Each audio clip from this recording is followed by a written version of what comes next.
Assalamualaikum warahmatullahi wabarakatuh.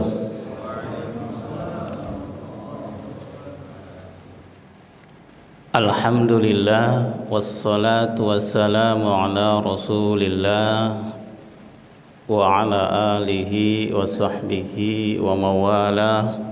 La haula wa la quwwata illa billah.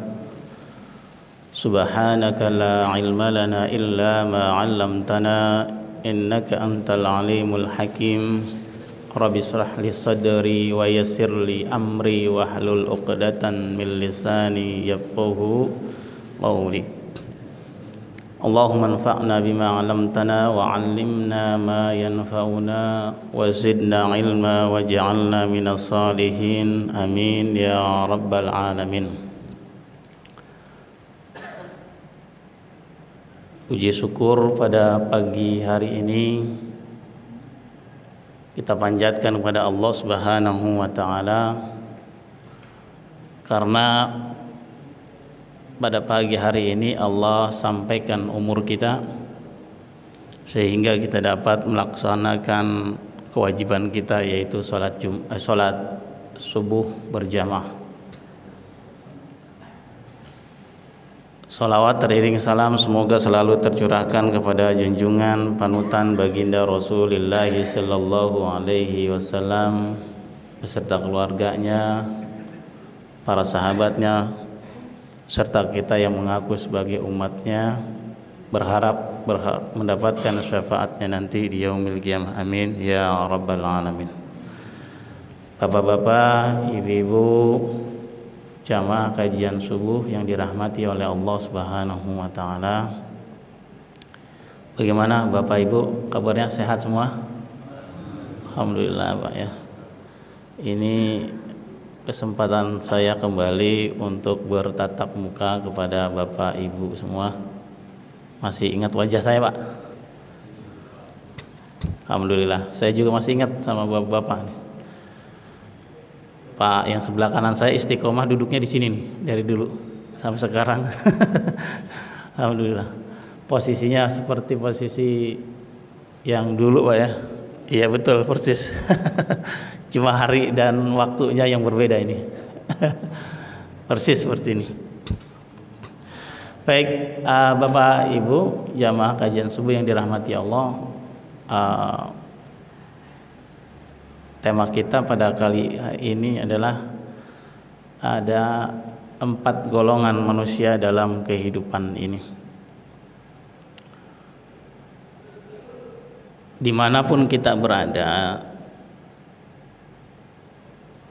kita akan mendapati 4 macam golongan manusia ini. Apa saja 4 macam golongan manusia ini? Yang pertama adalah orang yang taat kepada Allah Subhanahu wa taala, hidupnya bahagia. Ada enggak semacam itu, Pak, di sini? Gambarannya begini, Pak. Rajin ibadah. Salat berjamaah di masjid. Puasa dikerjakan, zakat ditunaikan, haji besok mau pergi, ya kan? 2 bulan lagi bulan haji, ya 1 bulan setengah. Singkat kata, orang ini rajin beribadah, taat kepada Allah. Apa yang Allah perintahkan dia kerjakan, Allah larang dia tinggalkan. Cakeplah di mata Allah. Tidak cukup di mata Allah, tapi dia juga cukup baik di lingkungannya. Artinya di masyarakat. Di masyarakat saling tolong menolong. Tangannya ringan, Pak. Tangannya ringan. Sering membantu. Maka orang semacam ini Kata Allah Subhanahu wa taala, dijanjikan oleh Allah di dalam surat An-Nahl ayat 97. Apa katanya? Man 'amila sholihan min dzakarin aw untha wa huwa mu'min falanuhyiyannahu hayatan thayyibah wa lanajziyannahum ajrahum bi ahsani ma kanu ya'malun. Kata Allah Subhanahu wa taala, barang siapa yang mengerjakan kebaikan, ketaatan kepada Allah Subhanahu wa taala, baik dia laki-laki maupun perempuan, sedangkan dia itu dalam keadaan beriman. Apa kata Allah Subhanahu wa taala? Falanuhyiyannahu hayatan thayyibah. Maka kami pasti akan berikan kehidupan baginya hayatan thayyibah. Kehidupan yang baik. Kehidupan yang menyenangkan. Baik menurut siapa? Baik menurut Allah Subhanahu wa ta'ala. Ini janji Allah, Pak. Makanya coba kita lihat, kan banyak di tengah masyarakat, Pak Haji, ya Pak Haji orangnya baik, sholat rajin, kemudian sama masyarakat baik.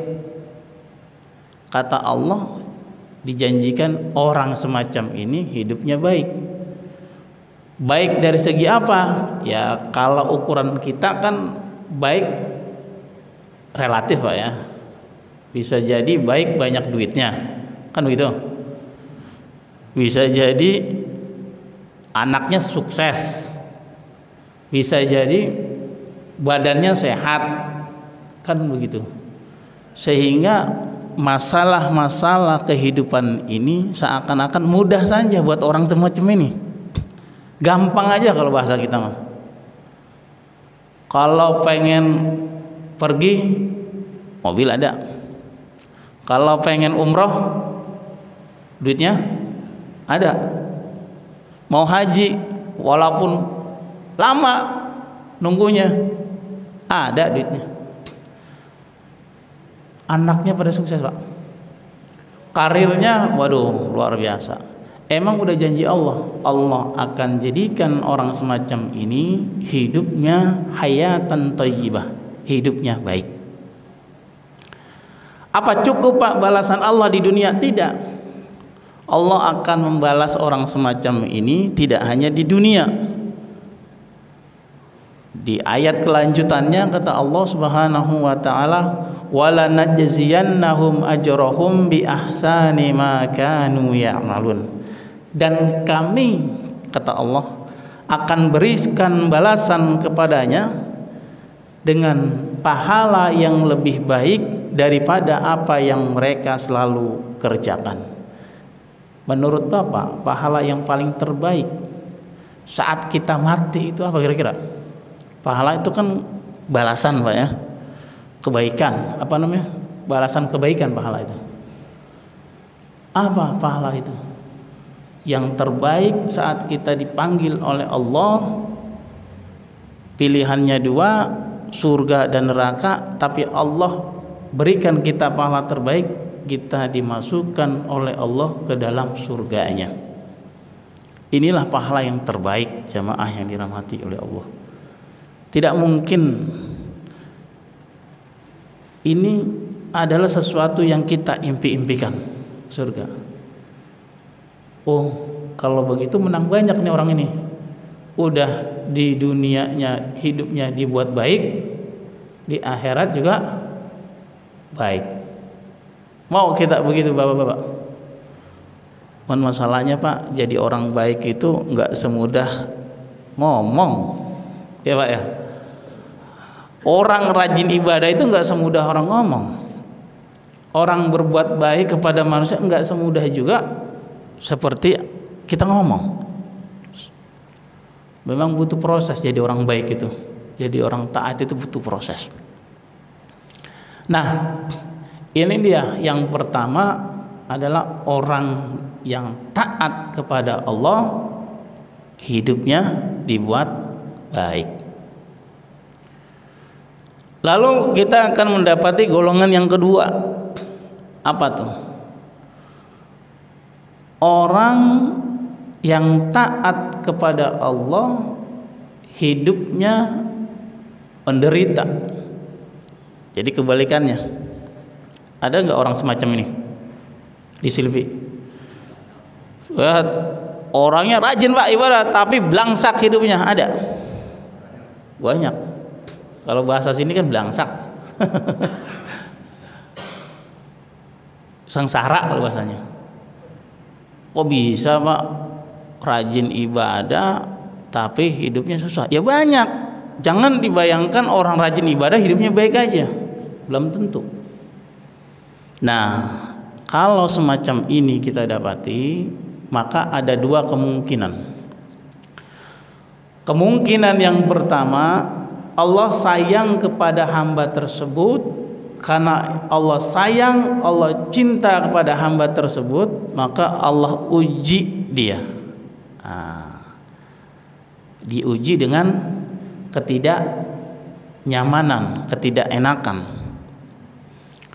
Bagaimana Pak contohnya? Begini, Allah sudah menceritakan melalui hambanya, yaitu Nabi Ayub alaihi salam. Coba kita tengok-tengok, Nabi Ayub ini nabi yang taat atau tidak? Taat. Rajin beribadah? Apa pernah ngeluh Nabi Ayub? Enggak pernah Pak. Kurang taat bagaimana Nabi Ayub? Kurang soleh bagaimana Nabi Ayub? Kurang baik bagaimana Nabi Ayub? Ya orang sekelas Nabi. Kalau sekelas Ustadz mah bisa jadi baiknya cuma di mimbar doang. Ini kalau Nabi Pak, itu pasti baik. Gak mungkin Nabi itu gak baik. Apakah Nabi Ayub hidupnya bahagia seperti nabi-nabi yang lain? Nabi Ayub itu penuh dengan ujian. Diceritakan Nabi Ayub itu ujiannya banyak. Yang pertama, Nabi Ayub diuji dengan kebangkrutan hartanya. Kalau bahasa orang dulu, dia punya kebun, hancur Pak kebunnya. Dia punya sawah, masalahnya di sana ada sawah atau tidak Pak? Kan begitu. Di Selipi aja kagak ada sawah, apalagi di sono. Kan begitu. Ya itu kan gambaran kekayaan kan zaman dulu ya bisa jadi kalau kendaraan kan unta, ya kan? Kalau kalau harta lain misalnya kebun. Ya kalau sekarang kan kekayaan macam-macam bentuknya. Simbol itu kan cuma simbol aja. Dibuat bangkrut oleh Allah Subhanahu wa taala. Kira-kira kalau kita dagang rugi bagaimana kira-kira? Nangis kan kita Pak? Jualan sapi mau Idul Adha, targetnya 30 ekor udah jual, yang kejual cuma 5, bagaimana kira-kira? Rugi atau tidak gitu? Ya walaupun Pak saat itu masih sapinya masih, tapi kan rugi. Itu masih mending. Ini Nabi Ayub Masya Allah diuji. Jangankan itu, kita duit 100.000 hilang, kita cari atau tidak? Dicari beberapa kali kan Pak. 100.000 itu cuma 100.000.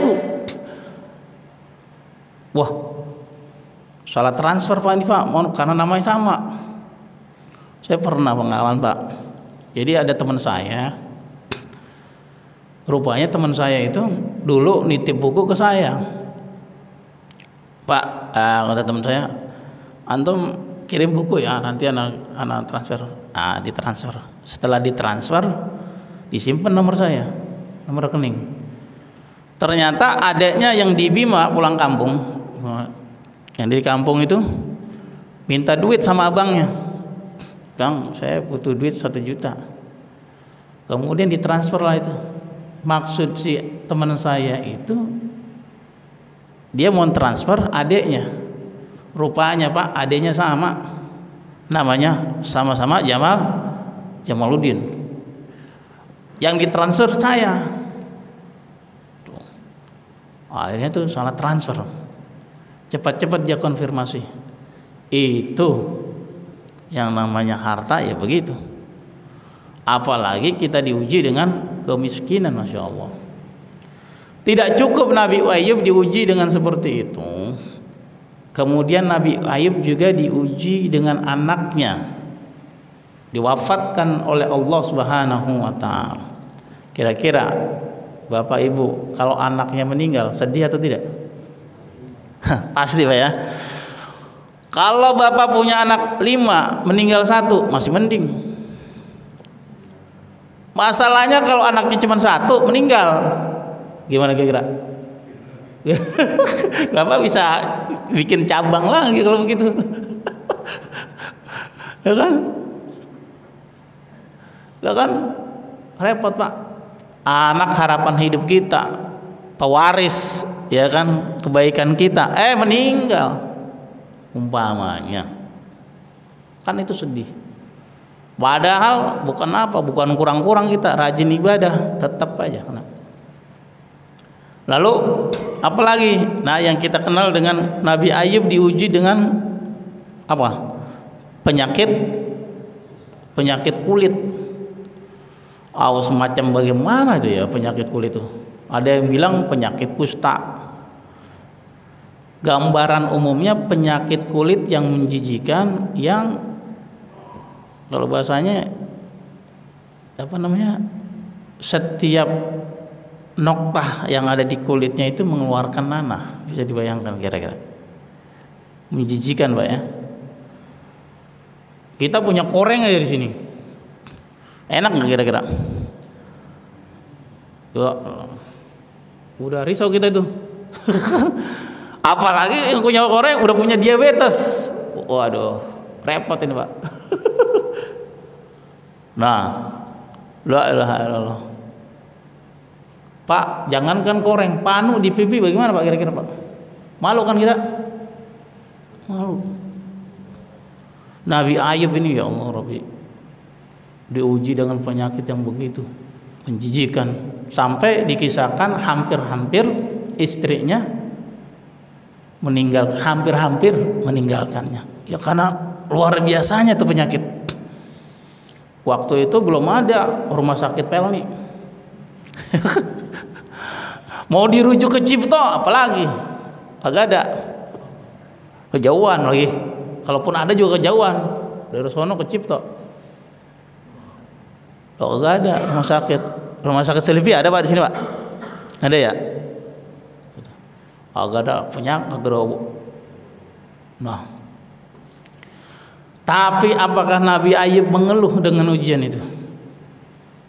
Dia sengsara Nabi Ayub. Iya, namanya orang kagak enak, sengsara. Sebagai kemanusiaan pasti dia merasa sengsara, sama seperti kita. Tapi sekelas Nabi dia sabar. Maka sudah keniscayaan bahwa kalau Allah cinta kepada kita, pasti Pak kita akan diuji itu. Gak mungkin gak diuji. Maksud dari ujian itu adalah menaikkan level kita ke derajat yang lebih tinggi. Maka bisa kita tengok ayatnya. Al-Baqarah 155 udah populer ayatnya. Wala nabluwannakum bisyai'in minal khaufi wal ju' wa naqsi minal amwali wal anfus was samarat wa basyyiris sabirin. Yaitu kami pasti kata Allah akan mengujimu dengan sedikit ketakutan. Ya, ketakutan kan banyak. Takut kagak punya duit, takut ditinggal istri. Ada yang begitu. Mau TKI kalau begitu istrinya. Dan kelaparan, kekurangan harta, jiwa serta buah-buahan. Sampaikanlah ya Muhammad, kata Allah Subhanahu wa taala, kabar gembira kepada orang-orang yang sabar. Nah, jadi orang yang diuji itu ujungnya harus sabar. Ya, ceritanya seperti Nabi Ayub. Nah, kalau ada di antara kita di Selipi ini orangnya baik, orangnya ibadah, tapi kok begitu modelnya ada penyakit agak sembuh-sembuh misalnya, bisa jadi itu ujian dari Allah Subhanahu wa taala. Bapak Ibu yang dirahmati oleh Allah Subhanahu wa taala, kemungkinan yang kedua, kalau orang yang sudah taat kepada Allah tapi kok hidupnya menderita, ini kemungkinan kedua. Bisa jadi ketaatan yang kita kerjakan itu masih ada celah kekurangan, atau bisa jadi ada dosa-dosa yang belum sempat kita mintakan ampunan kepada Allah, sehingga Allah tegur kita dalam hal-hal yang tidak mengenakan untuk kita.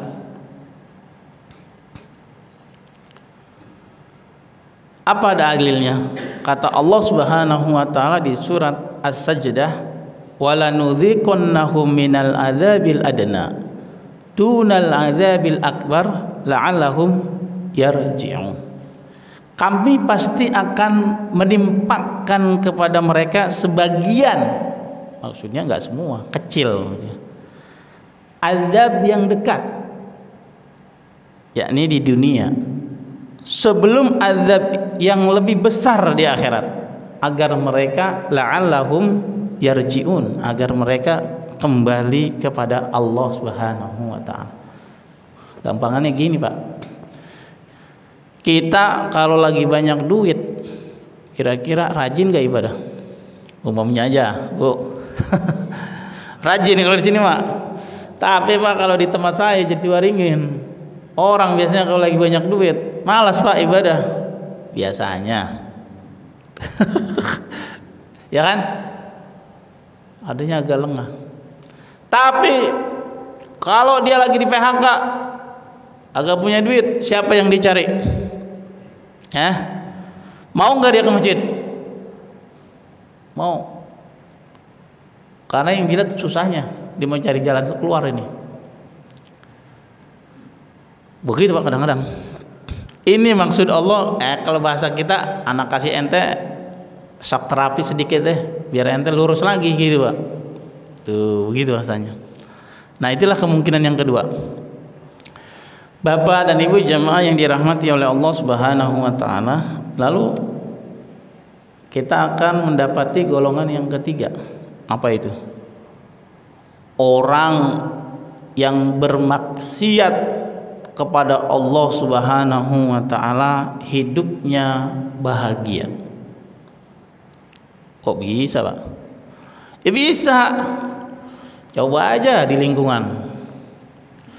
Agak pernah sholat, nggak pernah nyaba di masjid Al-Manar, padahal tetangga umpamanya. Agak pernah sedekah, bahkan ada juga duitnya banyak agak haji, ada Pak, ada semacam itu. Singkat kata dia bermaksiat di kampung, kerjanya buat onar. Kalaupun nggak buat onar, jadi provokasi misalnya. Singkat kata nih orang kagak ada baik-baiknya, ibadah ya kagak, kemudian berbuat baik kepada orang juga kurang, nafsi-nafsi lah kalau bahasanya. Nafsi-nafsinya kalau kagak mengganggu mending. Nah ini mengganggu misalnya. Ada Pak semacam itu, tapi oleh Allah diberikan keran rezeki yang banyak. Di tempat dia kerja, kedudukannya jadi direktur. Direktur duitnya banyak atau sedikit? Kan begitu. Rumahnya tingkat 3. Kontrakannya 40 pintu. Walah. Bisnisnya Pak, di mana-mana ada. Istrinya berapa? Nggak tahu saya. Kan? Anaknya Pak sukses secara pendidikan. Singkat kata, nggak ada dia problema hidup tuh, nggak ada orang begitu. Nggak ada. Tapi dia dalam keadaan bermaksiat kepada Allah Subhanahu wa taala. Dia lalai kepada Allah Subhanahu wa taala. Nah, kalau itu yang terjadi, maka itu yang dinamakan dengan bahasa Nabi istidraj. Istidraj itu artinya mengulur, Pak. Diulur. Kalau bahasa biarin aja gue ulur-ulur. Tar lo. Begitu kalau kata Nabi. Dilimpahkan kenikmatan kepada Allah, tapi dalam keadaan bermaksiat kepada Allah tanpa disadarinya, itulah yang dinamakan istidraj. Contohnya, Pak, bukan hanya orang zaman sekarang. Zaman dulu juga begitu. Zaman Nabi Musa alaihi salam ada orang yang paling kaya. Siapa namanya? Qarun. Qarun atau Karun? Kalau orang lidah kita, Pak, kop jadi kaf. Umpama ya kan. Gitu. Biasa itu. Qarun diberikan kekayaan. Apakah dengan kekayaan itu Qarun lebih dekat kepada Allah atau sebaliknya? Qarun diberikan jabatan. Apakah semakin dekat atau semakin bermaksiat? La ilaha illallah. Kalau kita model semacam itu, diangkat jadi manajer, tadinya sholat 5 waktu berjamaah, gara-gara diangkat jadi manajer nggak mau berjamaah lagi, mirip seperti Qarun lama-lama. Lama-lama tapi ada prosesnya, Pak.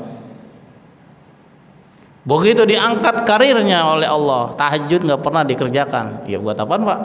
Kan gitu. Lalai. Diulur oleh Allah Subhanahu wa taala. Kata Nabi Shallallahu alaihi wasallam, kalau kita dapati orang semacam itu, dalam hadisnya disebutkan, hadis ini, idza ra'aitallaha ta'ala yu'til 'abda minad dunya 'ala ma'asihi ma yuhibbu fa innama huwa istidraj. Bila kalian melihat Allah Subhanahu wa taala memberikan hamba-hambanya tentang perkara dunia yang diinginkannya, padahal ia terus-menerus dalam kemaksiatan kepada Allah, maka ketahuilah fahuwa istidraj. Maka itulah yang dinamakan dengan istidraj. Bapak dan Ibu jamaah yang dirahmati oleh Allah Subhanahu wa taala, yang terakhir kita akan mendapatkan golongan yang keempat, yaitu orang yang bermaksiat kepada Allah, hidupnya menderita. Ini lawan kebalikan yang tadi. Tadi maksiat, hidupnya bahagia, enak. Kalau ini hidupnya maksiat, hidupnya menderita. Diselipi ada model begitu? Agak pernah sholat, Pak, agak pernah nggak punya rumah juga, nggak pernah ibadah kepada Allah, tapi ekonominya susah juga. Kalau tadi masih mending, lo ini kalau bahasanya udah bangkrut, ditimba tangga, model macam ini. La ilaha illallah. Ya kalau di sini mah kagak ada kali. Jika kita dapati orang semacam ini, Pak, ya Allah, mudah-mudahan kita bukan golongan itu. Kasihan sekali, sudah hidupnya miskin, ibadah nggak mau, tapi kalau tiap tahun antri daging paling nomor 1 di sini. Kalau kagak dikasih ngamuk, kan ada macam itu. Emang dia nggak pernah sholat, Pak, tapi Pak antri dagingnya besok. La elah. Kalau perlu 1 orang dia bisa kuponnya 3. La ilaha illallah Muhammadur Rasulullah. Kasihan orang semacam itu. Udah miskin, udah nggak mau ibadah, hidupnya sengsara. Naudzubillah. Nah, orang semacam ini diingatkan oleh Allah Subhanahu wa taala di dalam surat Thaha 124. Wa man a'rada 'an dzikri fa inna lahu ma'isyatan donka wa nahsuru yaumal qiyamati a'ma. Barang siapa yang berpaling dari peringatanku, maksudnya peringatan Allah ya perintah Allah. Maksudnya perintah Allah ya ibadah. Kan dia berpaling. Maksudnya orang semacam ini enggan untuk beribadah. Sesungguhnya baginya kehidupan yang sempit. Dia bilang ma'isyatan donka. Ma'isyah itu kan hidup, donka itu sempit, susah. Orang kalau udah hidupnya susah gimana Pak kira-kira? Mau makan gak punya duit, mau pergi gak ada ongkosnya, ya. Apalagi mau kondangan repot. Kehidupannya sempit, susah. Dan orang semacam ini kata Allah Subhanahu wa taala, wa nahsyuru yaumal qiyamati a'ma. Kami akan mengumpulkannya nanti, akan membangkitkannya nanti pada hari kiamat dalam keadaan a'ma, yaitu dalam keadaan buta matanya. Naudzubillah. Ini yang disebut dengan sengsara di dunia, sengsara juga di akhirat.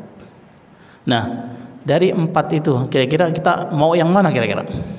Yang 1, 2, 3, 4. Tentu kita berharap semoga kita menjadi golongan yang pertama.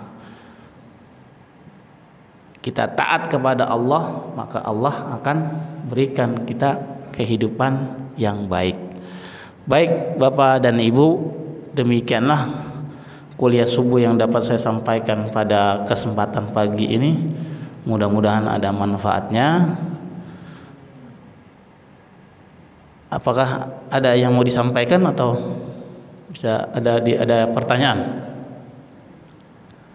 Cukup ya? Baik. Kalau tidak ada yang disampaikan,